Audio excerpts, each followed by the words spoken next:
പറഞ്ഞിട്ട് മലയാളത്തിൽ IG രമൺ ശ്രീവാസ്തവയ്ക്കെതിരെ പൊട്ടിത്തെറിച്ചത് ഈ കുറ്റിക്കാട്ടൂർ യതീംഖാന സമ്മേളനത്തിലായിരുന്നു എന്നത് ഓർക്കുന്നവനാണ് ഞാൻ.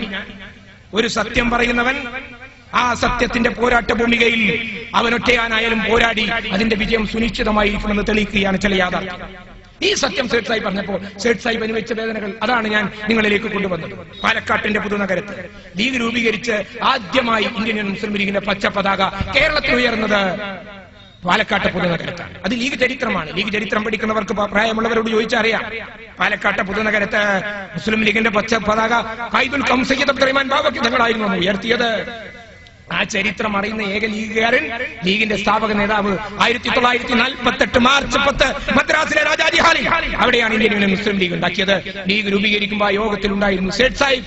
പാണ്ടിക്കടവൻ കുഞ്ഞാലി ജനിച്ചിട്ടില്ല, അദ്ദേഹത്തിന്റെ ഉമ്മയും ഉപ്പയും കല്യാണം കഴിഞ്ഞിട്ടില്ല. എത്ര പേർക്കതറിയാം എന്നെനിക്കറിയില്ല. 1948 മാർച്ച് 10 മദ്രാസിലെ രാജാജി ഹാളിൽ ഇന്ത്യൻ യൂണിയൻ മുസ്ലിം ലീഗ് രൂപീകരിച്ചു. ലീഗ് രൂപീകരിച്ച ആദ്യമായി ലീഗിന്റെ പച്ചപ്പതാക പാലക്കാട്ടെ പുതുനഗരത്താണ് ഉയർത്തിയത്. ആ ചരിത്രം അറിയുന്ന സേഠ് സാഹിബ് പറഞ്ഞു, മുസ്ലിം ലീഗിന് 6 മാസം അവധി കൊടുത്തു. നേരെ ചിന്തിക്കാൻ കേട്ടില്ല. അവര് സേഠ് സാഹിബിനെ പേട്ട് തേങ്ങയാക്കി നടന്നു. അവധി കൊടുത്തു. കേൾക്കാത്ത അവർക്ക് സേഠ് സാഹിബ് പറഞ്ഞു, ഞാനിതാ പുതിയ ലീഗ് ഉണ്ടാക്കും. ആ ലീഗിന്റെ പേര് ഇന്ത്യൻ നാഷണൽ ലീഗാണ്.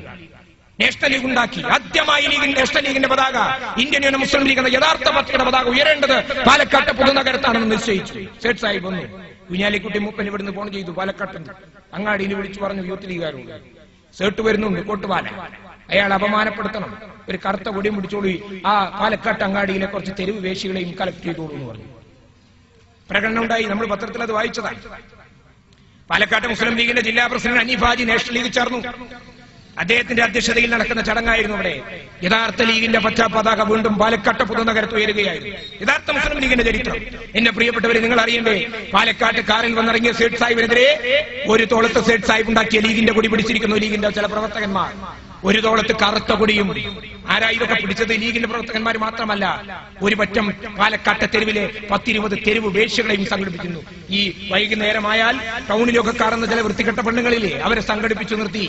എന്നിട്ട് ലീഗിന്റെ ഈ ജാഥക്ക് മുമ്പിൽ നിർത്തി സേഠ് സാഹിബ് വന്നിറങ്ങിയപ്പോ അതിന് മുന്നിലേക്ക് നിർത്തി ഈ യൂത്ത് ലീഗുകാർ പ്രകടനം വിളിച്ചു, ഗോ ബാക്ക് സുലൈമാൻ ഷെട്ടോ, മുസ്ലിം ലീഗ് സിന്ദാബാദ്, കുഞ്ഞാലിക്കുട്ടി സിന്ദാബാദ്. അതായിരുന്നു മുദ്രാവാക്യം.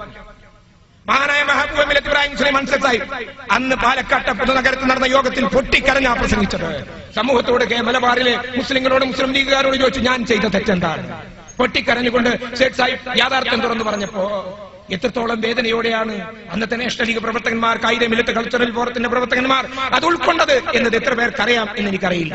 അറിയന്റെ ആ ഭയ ചരിത്രം നമ്മൾ മറന്നു പോകാൻ പാടുണ്ടോ? പാലക്കാട്ടെ പുതുനഗരത്ത് മാത്രമല്ല, വടകരയിൽ വന്നിറങ്ങിയപ്പോ വടകരയിലെ യൂത്ത് ലീഗുകാരൻ അണിനിരത്തി റെഡിയാക്കി ഉടുമുണ്ട് പൊക്കി കാണിച്ചു. നിങ്ങൾ അറിഞ്ഞതാണ് ആ സമയം. ആ സംഭവം പാലക്കാട് റെയിൽവേ സ്റ്റേഷനിൽ സേഠ് സാഹിബ് കായിക മില്ലത്ത് കൾച്ചറൽ ഫോറത്തിന്റെ പരിപാടിയിൽ പങ്കെടുക്കാൻ വന്നപ്പോ ഉടുമുണ്ട് പൊക്കി കാണിച്ച് അവിവേകം കാട്ടിയവർ. എന്തൊക്കെയാണ് അപമാനപ്പെടുത്തലുണ്ടായത്? ഏതൊക്കെ തരത്തിലാണ്? റഹ്മാനായ റബ്ബ് ഇത് കണ്ടു. നമ്മൾ ഈ വർത്തമാനകാല രാഷ്ട്രീയത്തിൽ അതിന്റെ ശിക്ഷയും അനുഭവിക്കപ്പെട്ടു എന്നതാണ് പച്ച പരമാർത്ഥം. ആർക്കാണത് നിഷേധിക്കാൻ കഴിയുക? അല്ലേ? മഹാനായ മെഹബൂബ് മില്ലത്തിന് കറുത്ത കൊടി പിടിച്ച് തെരുവ് വേശികളെ ഇറക്കിയ ആ വിദ്വാന്റെ തലയിൽ കോഴിക്കോട്ടെ ഉള്ള കേസാവട്ടെ ഇല്ലാത്ത കേസാവട്ടെ ആ കേസിന്റെ വരയിൽ കറുത്ത കൊടിയിട്ട് നിൽക്കേണ്ട ഗതികേട് സംജാതമാക്കി റഹ്മാനായ റബ്ബ്. നമ്മൾ കണ്ടല്ലോ കോഴിക്കോടിന്റെ സംഭവത്തിലൂടെ, ഐസ്ക്രീമിലൂടെ. അതേ കറുത്ത കൊടി അല്ലേ? അതേ വൃത്തികെട്ട പെണ്ണ് നടന്നോ നടന്നില്ലേ എന്ന് നമുക്കറിയില്ല. അത് പരിശോധിക്കേണ്ട ആള് നമ്മളുമല്ല. പക്ഷേ പറയട്ടെ, ഒരു സൽക്കാര ചടങ്ങിലെ ഒരു പ്രത്യേക ഭക്ഷ്യധാന്യത്തിന്റെ പേരിൽ, ഭക്ഷണ പദാർത്ഥത്തിന്റെ പേരിൽ ഇന്നും അറിയപ്പെടുകയാണ് ഒരു വിദ്വാൻ. നിന്ദിതനാണ്. പരിശുദ്ധ ഖുർആനാണ് സാക്ഷി.